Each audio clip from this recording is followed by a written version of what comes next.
Hello and welcome to my YouTube channel. I want to show you the Brother 2504D Overlocker machine. I want to go through it with you, the different functions it has and the different parts and all that sort of thing. I wouldn't say it's a review because I personally don't have any other experience with any other serger, so I have nothing to compare it to, but I'm loving this myself, and I just got it, so I'm still learning my way around it.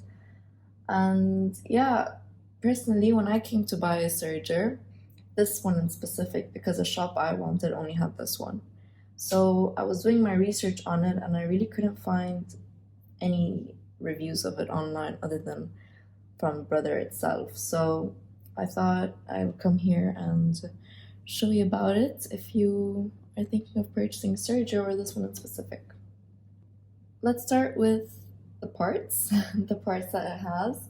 So this is the thread tree. You don't really need to know the names of the parts, like the actual technical terms for them, but this is the thread tree, where this is based. I'll put it up, but it won't show on the camera in the frame, but this is the tree, and down here it shows, this one here is where you put the thread. So I'm going to show you.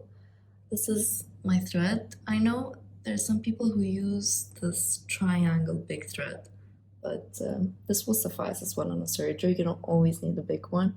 I personally haven't purchased a big one yet because I've only done 3 sewing projects so far, and I don't know which color I use the most just yet.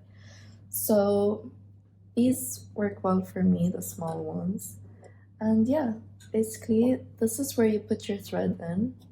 So the thread tree is where the thread goes through, and it's a bit wobbly because it's not supposed to be held down. It's actually supposed to be held up here, but for the sake of this video, because the frame doesn't take this all in, I'm just going to keep this down. I'm going to make a whole separate video on how to thread an overlocker machine. It needs a whole video on its own, or else this video will be way too long. This button here, apparently according to others, you don't use this much.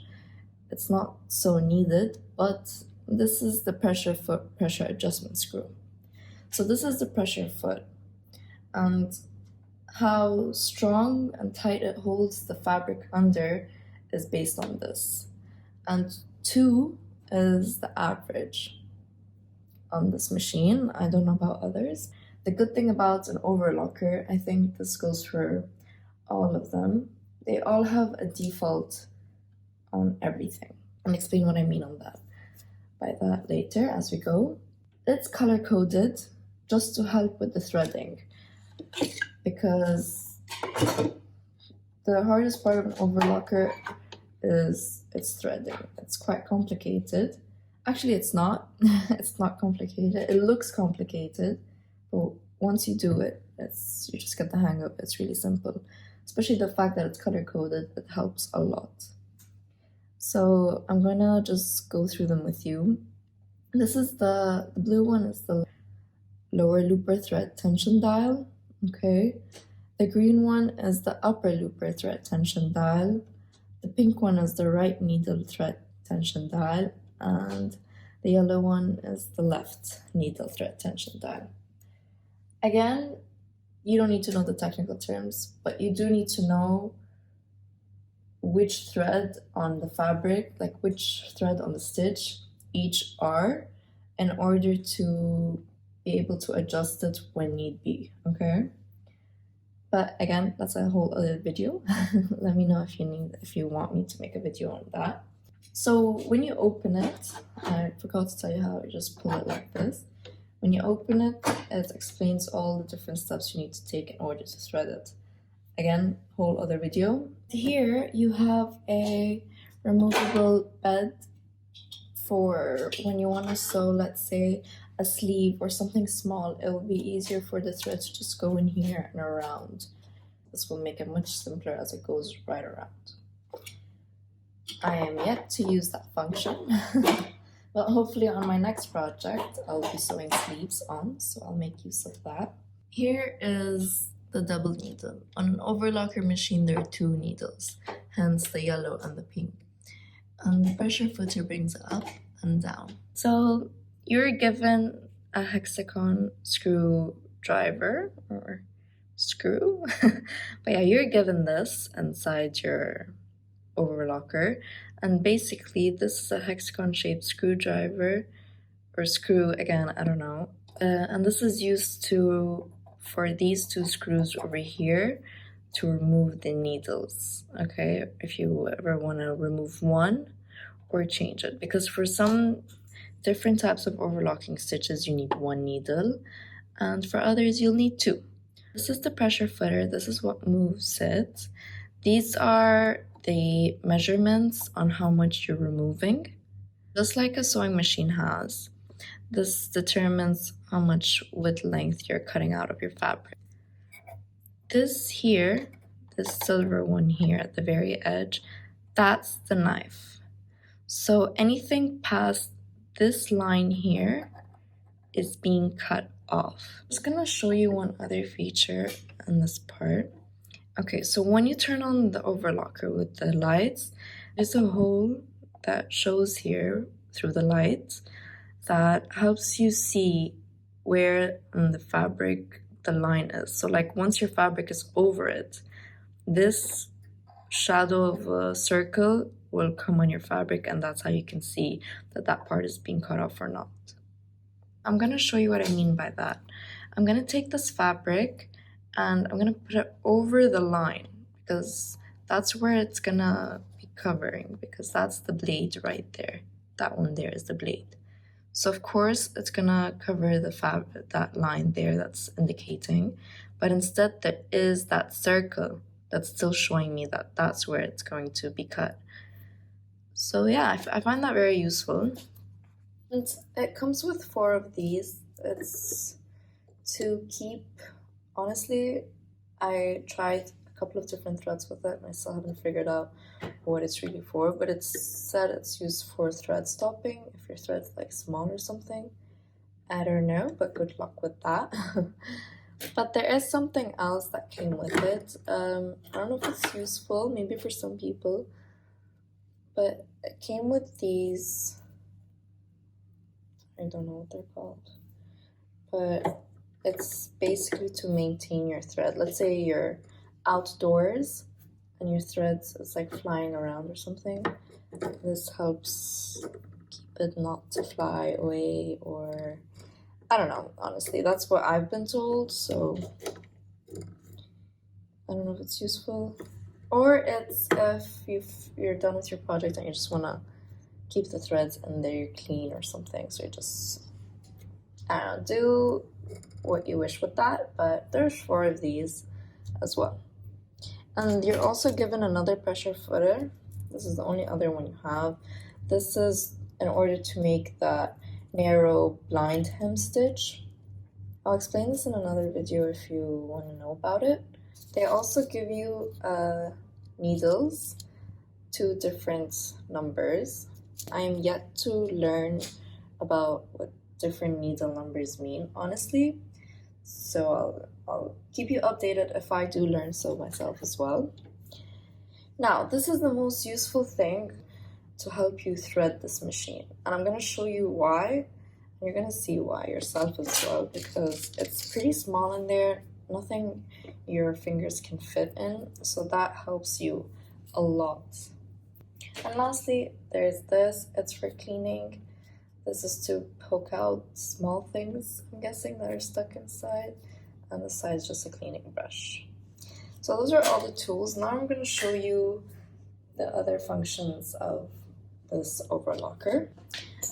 We have the pressure foot lever here. This basically raises the pressure foot and down. Over here is what we have, the hand wheel.